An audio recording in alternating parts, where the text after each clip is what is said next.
안녕하세요. 저는 대구 열방교회 다니는 손부영 집사입니다. 과거에 하나님을 제가 무시하고 살았던 저의 삶은 마치 거친 사막에 홀로 서 있는 선인장처럼 꽃잎을 익히 실어서 살기 위해서 뾰족한 가시로 변할 수밖에 없었던 제가 현재는 살아계신 하나님을 만나 참된 평안을 얻고 회복된 은혜를 나누고자 이 자리에 섰습니다. 저는 늘 남편이 3교대로 돌아가는 직장을 하다 보니 한 달에 한 번은 주일 예배를 드릴 수가 없는 것이 늘 마음에 걸렸습니다.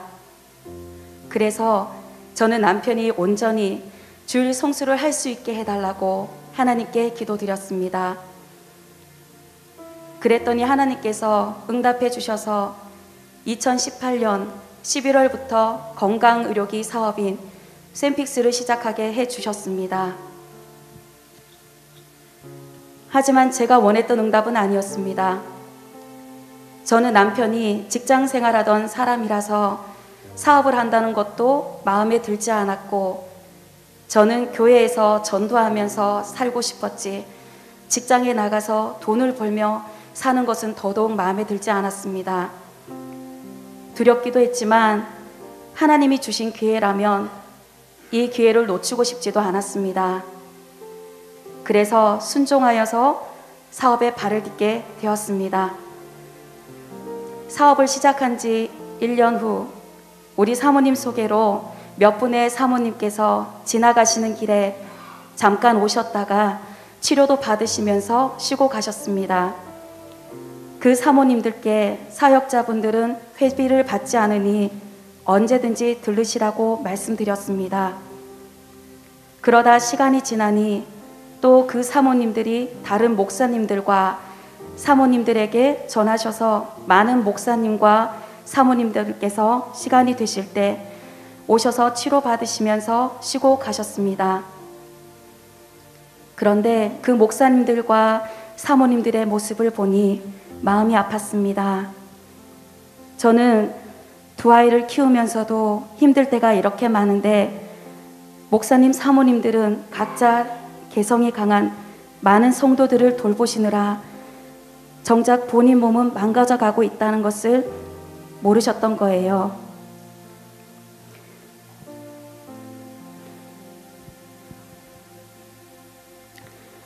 그런데 그분들을 보니 우리 목사님 사모님 생각이 많이 났습니다.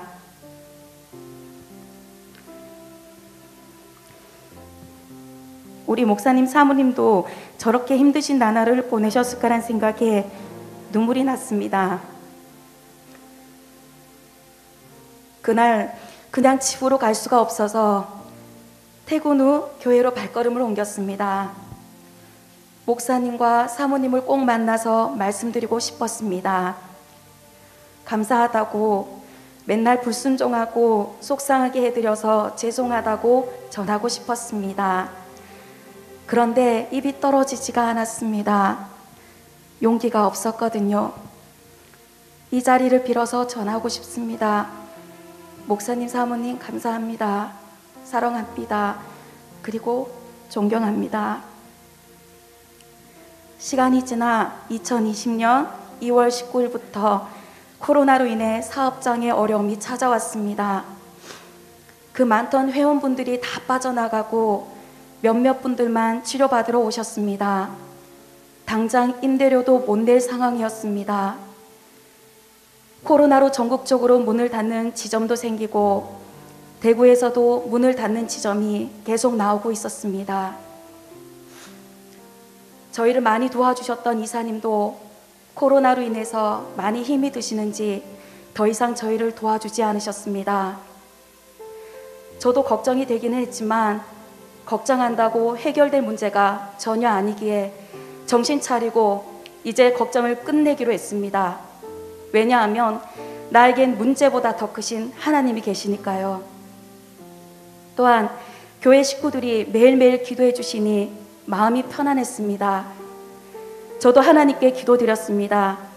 하나님, 이 사업장 여신분이 주님이시잖아요.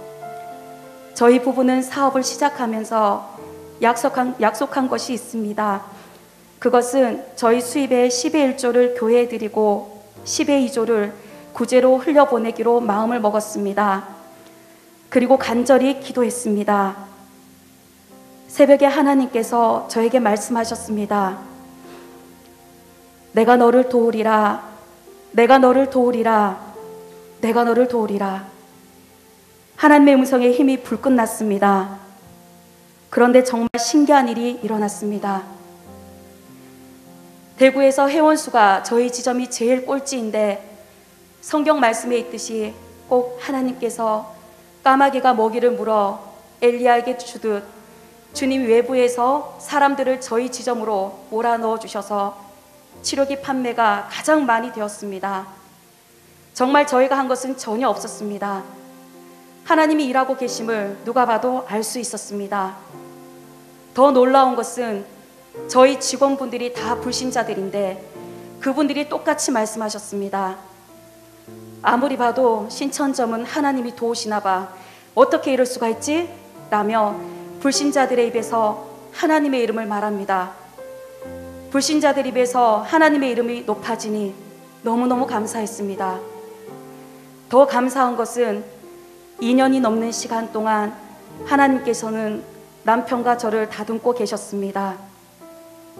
사실 저의 시어머니가 심한 조울증 증세가 있으셔서 감정 기복이 많이 심하신 분이십니다.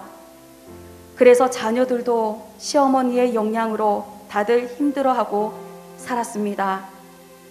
그런 시어머니의 모습을 남편이 싫어하며 힘들어했고 힘들어하면서도 어머니의 모습을 그대로 닮은 남편에게서 실망할 수밖에 없었습니다. 그 모든 것이 싫어 저는 도망가고 싶은 마음밖에 없었습니다. 스트레스가 너무 심하다 보니 저는 힘들 때 쉬는 한숨이 저의 숨이었습니다. 저는 과거에 그런 시어머니와 시어머니를 닮은 남편 때문에 어린 혜원이를 얻고 베란다에서 뛰어내리고 싶은 적도 한두 번이 아니었습니다. 저는 이런 결혼 생활을 유지하고 싶지가 않았습니다. 하지만 친정 부모님에게 실망시켜 드리고 싶지가 않았기에 아이들을 바라보면서 참고 또 참고 살았습니다. 하지만 참든다고 다 되는 건 아니었습니다. 저는 저만 상처받고 힘들어하고 있는 줄 알았는데 저의 두 아이 또한 저와 똑같은 상처로 힘든 성장기를 보내었던 것입니다. 이때는 제가 하나님을 몰랐었기에 아이들을 제가 지켜줘야 하는데 지켜주지 못한 마음이 저를 또 힘들게 했습니다. 그러던 중 저는 대국 열방교회로 와서 하나님을 만난 후 제가 살아야 할 이유를 알게 되었습니다. 삶에 소망이 전혀 없던 저에게 소망이 생겼습니다. 그래서 남은 삶을 이렇게 미워하기만 하고 살면 제 인생이 너무나 억울할 것만 같았습니다. 한 번뿐인 인생인데 나를 위해서라도 또 제가 행복해야 아이들에게 행복을 전할 수 있으니 저는 두 아이를 위해서라도 칠흑 같은 어둠 속에서 벗어나고 싶었습니다. 시어머님과 남편과의 관계가 생각처럼 풀리지는 않았지만 불편한 관계 속에서 관계가 회복되길 바라며 저는 하나님께 매달릴 수밖에 없었습니다. 그래서 기도드렸습니다. 그랬더니 하나님께서는 사업을 통해서 한 공간에 저희를 가두시고 24시간이란 시간을 남편과 함께 있게 하시며 남편과의 관계 회복을 계획하고 계셨던 것입니다. 물론 다듬는 그 과정 속에서 날마다 눈물을 흘릴 수밖에 없었습니다. 하나님이 만져주셔서 날카로웠던 남편이 부드럽고 따뜻한 남편으로 변화되었습니다. 차가운 겨울바람으로 가득 차 있던 제 마음에도 남편의 변화와 함께 따스하고 향긋한 봄바람이 불어옵니다. 또한 저는 어르신들을 상대하는 직장이다 보니 그분들의 고민거리도 들어주고 위로해주고 같이 울어주기도 하고 격려하는 동안 제가 노인들의 얼굴만 봐도 어느 순간 그분들의 마음을 읽을 수가 있었습니다. 그랬더니 한 아버님은 저보고, 아니 노인들의 마음에 들어갔다 왔어? 노인들의 마음을 이렇게 시원케 하다니 라고 말씀하셨습니다. 그리고 무당이신 어머님도 계신데 그 어머님은 들어보니 내 딸이랑 나이도 비슷한데 어떻게 마음이 그렇게 태평양같이 넓어? 도 닦았어? 라며 말씀하시는 것이었습니다. 사람들의 관상을 보시는 아버님도 동일하게 도를 어떻게 닦았지? 라며 말씀하셨습니다. 그분들과 대화 가운데 저는 웃고 말았지만 마음속으로는 나의 하나님이 그렇게 하셨어요 라고 말했습니다. 감사했습니다. 그런 과정을 거치며 저의 두려움의 대상이었던 시어머님이 더 이상 두렵지가 않았습니다. 저는 시어머니의 마음을 헤아려 드릴 수가 있었습니다. 하나님께서는 제 기도를 들으시고 시어머님과의 관계와 남편과의 관계를 회복시켜 주셨습니다. 정말 뒤돌아보면 하나님의 은혜밖에 없었습니다. 아론의 마른 지팡이에서 싹이 나고 꽃이 피고 열매가 열리듯 죽어있던 나뭇가지 같은 저에게도 하나님께서 새 생명을 불어넣어 주셔서 싹이 나고 꽃이 피고 열매가 열리듯 사랑의 열매가 가득하여 사랑을 전하며 살고 싶습니다. 살아계시는 하나님께서 눈에 아무것도 보이지 않는 인생 광야 속에서 저희 가정에 견딜 수 있는 힘을 주셨고 말씀으로 크게 위로해 주셨습니다. 이 인생의 광야에서 겸손함을 저희 부부는 배워가고 있습니다. 날마다 하나님을 경험하며 날마다 하나님의 이름을 드높이는 삶으로 하나님의 영광만 드러나길 소원합니다. 긴 시간 들어주셔서 감사합니다.